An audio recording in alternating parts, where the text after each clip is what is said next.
এই ছেলেটা যখন নতুন নতুন বিয়ে করে বাড়ি ফিরে যাচ্ছিল তখন রাস্তায় তার বউ বদল হয়ে যায়। সে অন্য কারো বউ নিয়ে চলে এসেছে। 2001 সালের এক বিকালে গঙ্গাপুরে ফুল ও দীপাকের বিয়ে হচ্ছিল। বিয়ের সময় ফুল তার মায়ের কাছ থেকে একটা পুটলি পায় যার নাম কাঞ্চা। ফুলের মা মণিমালা ফুলকে সতর্ক করে বলেন, এটা তোমার স্বামীর মঙ্গলের জন্য, সবসময় সাবধানে রাখবে।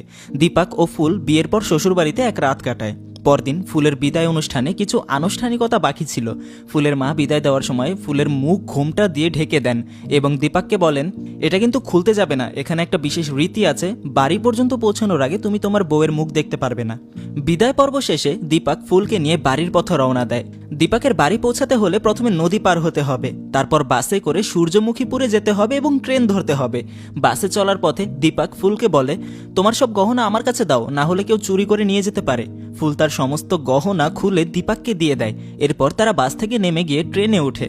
তবে তারা কোনো স্টেশন থেকে ট্রেন ধরেনি, একটা রেল লাইনের কাছে গিয়ে তারা একটা ট্রেনে উঠে পড়েছে। ট্রেনে উঠে তারা দেখতে পায় তাদের মতো আরও এক নবদম্পতি রয়েছে। ওই দম্পতির বরের নাম প্রদীপ আর তার বউয়ের নাম জয়া। আর সেখানে এত ভিড় ছিল যে ফুল ও দীপাক একসাথে বসতেও পারল না। ট্রেনে ওঠার পর দীপাক ফুলের জন্য একটা সিটের ব্যবস্থা করে, আর সে ওভাবেই কিছুক্ষণ দাঁড়িয়েছিল। এমন সময় পাশের সেই নবদম্পতির মধ্যে প্রদীপের মা দীপাককে বলে, ওহ, তোমাদের তো বিয়ে হয়েছে মনে হয়, এখন তো বিয়ের মৌসুম চলছে। তারপর তিনি জানতে চাইলেন, তোমার বাবা বিয়েতে কি যৌতুক পেয়েছিলেন, মেয়ের বাড়ি থেকে কি কি দিয়েছে? দীপাক কিছু না বললেও পাশে বসা এক লোক বলে ওঠে, এখন তো 10,000 টাকা আর সাইকেলের রেওয়াজ রয়েছে, সব বরদেরই একটাই যৌতুক। নিশ্চয়ই এই ছেলেটাও পেয়েছে। দীপাক রেগে গিয়ে বলল, আমি এসব কিছু নেইনি। তবে প্রদীপের মা বিরক্ত হয়ে বলে, কেন? আমার ছেলেটা তো বিয়েতে মোটরসাইকেল, 25,000 টাকা আর অনেক গহনা পেয়েছে।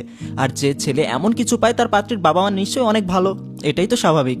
এরপর তিনি দীপাকের দিকে ইশারা করে পাশের লোককে বলেন, নিশ্চয়ই এই ছেলের কিছু সমস্যা রয়েছে, তাই হয়তো শ্বশুরবাড়ি থেকে বেশি কিছু দেয়নি, কোনো মতে মেয়েটাকে বিয়ে দিতে পারলেই বাঁচে তারা।